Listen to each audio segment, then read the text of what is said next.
Hello, this is the history of music done by Pod 1A,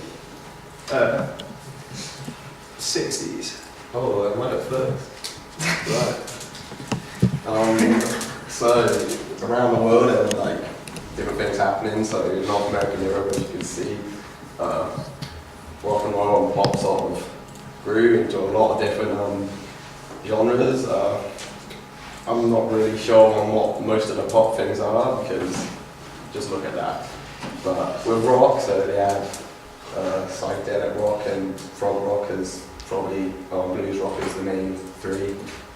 And then in Asia, sort of like Western bands like the Beatles started to become popular, and due to like the success of that, Japan started a whole new sort of like genre of rock called group sound.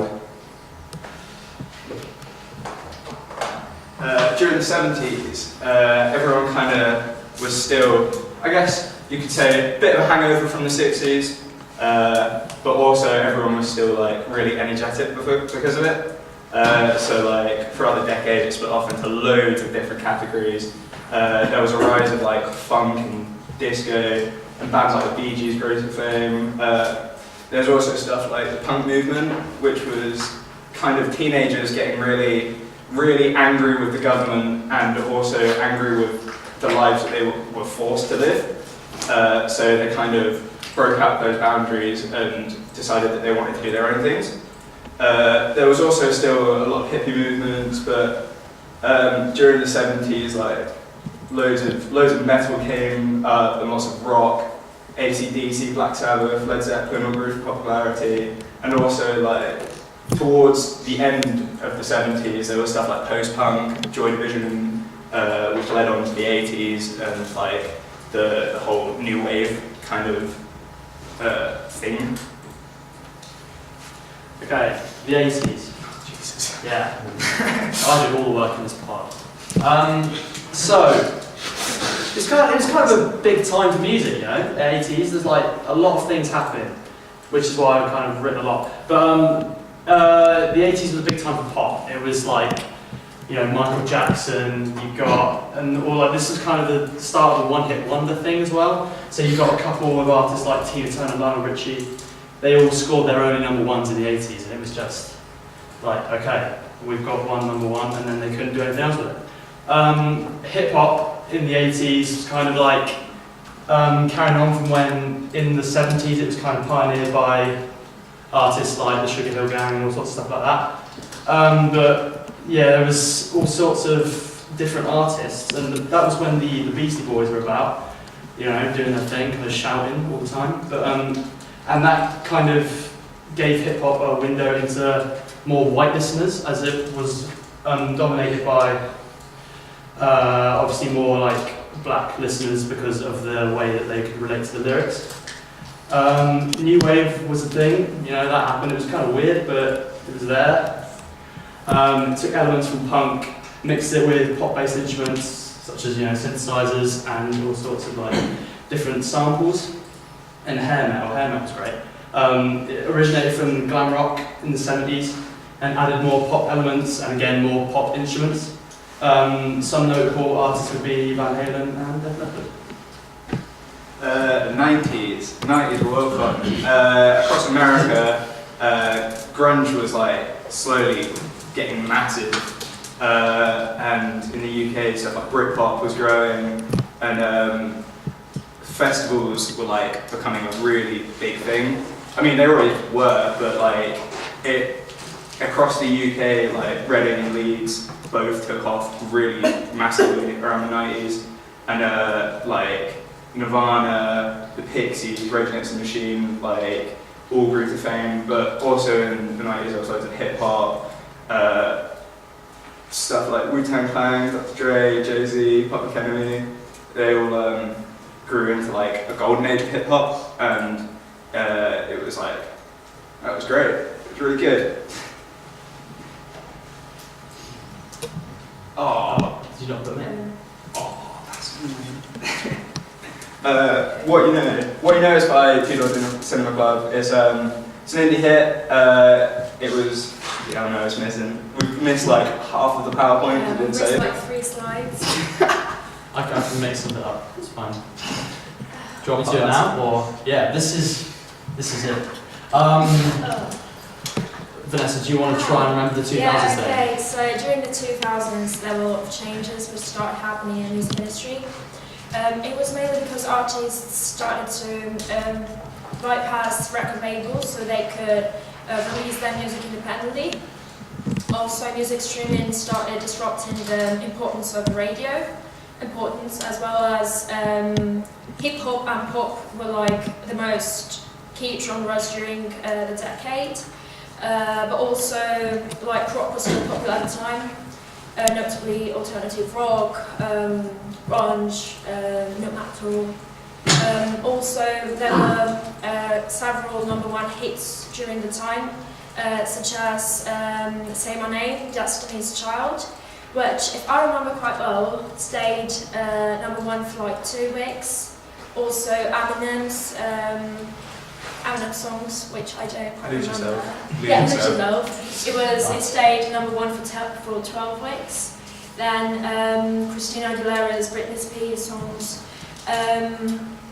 Teen pop was really famous at the time, with Christina Aguilera and Britney Spears rising to fame. Also, pop rock was like, you could see people were really interested in it at the time. Also, rock and hip hop with Eminem, Kanye West, Black Eyed Peas, 50 Cent, Snoop Dogg, who represented that genre during the decade. Yeah, I've written much more, but I don't remember quite well. Yeah. Okay, I did the 2010s. So basically, it's kind of weird because we're in it right now, so there's a lot I could say about it, but it's dominated by pop. You know, in the charts, all you see is pop and hip hop, which is another thing. Hip hop and pop are kind of merging into the same kind of, well, not the same genre because obviously they're different styles, but Such commercials, like, yeah, like love for hip hop I music. wrote a bit about Drake because he's like kind of pioneered the merging of pop and hip hop. So he's got features from pop artists on his tunes, and you know, all sorts of different stuff. And Travis Scott as well is someone who does that quite a lot. I wrote about rock and how it's definitely losing its popularity at this point in time. There's more kind of alternative rock bands coming out at this point, and some of the old kind of 2000s rock bands are trying to develop their style into a more pop-friendly kind of way, so they can get in the charts more, I guess. But yeah, that's about it. Right, so our cover songs. Our first cover song is What You Know by Two Door Cinema Club. It's an indie song, and it was written by Alex Trimble, Kevin Baird, and Sam Halliday, who are all members of the band. And it wasn't actually very commercially successful, but like it still manages to have over 250 million listeners on Spotify. Like it kind of is a sign that indie music is very popular on like online platforms over commercial and like physical copies. So yeah, the Blondie track, One Way or Another, it was written and recorded in June to July, kind of over a 2-month period in 1978, and then was released in May next year. It was written by the lead singer, Debbie Harry, and the bassist, Nigel Harrison, and produced by a guy called Mike Chapman. It managed to reach number 24 on the Billboard Hot 100 and number 7 on the RPM 100 singles. The song, the lyrics, they were inspired by one of Debbie Harry's ex-boyfriends who stalked her after their breakup. There's a bit about the B-side there, it's called Just Go Away. I haven't listened to it, but you know, apparently it's quite good. Although it was never released as a single in the UK, it charted after the One Direction cover was released. This is the Beatles song, Here Comes the Sun. Very famous. You all know it. Everyone knows Here Comes the Sun. It's written by George from the Beatles, and it was written by him as well. Yeah. I don't know that, but it was sung by George and not John. It was released in the late 60s. and was also featured in my favourite movie ever, the Bee Movie. Don't know if you've seen it before. Barry Lee Benson. Yeah, he's a good guy. You know, that's that. I mean, We did have another one. California King do you remember it? I'm really sorry. California King Band. It was written and produced by the Runners, and it was vocally produced by some guy named Harry, don't know quite well. Yeah. Lyrically, we got into its lyrics. It talked about the feelings experienced by Rihanna moments before breakup. Yeah, the song was released at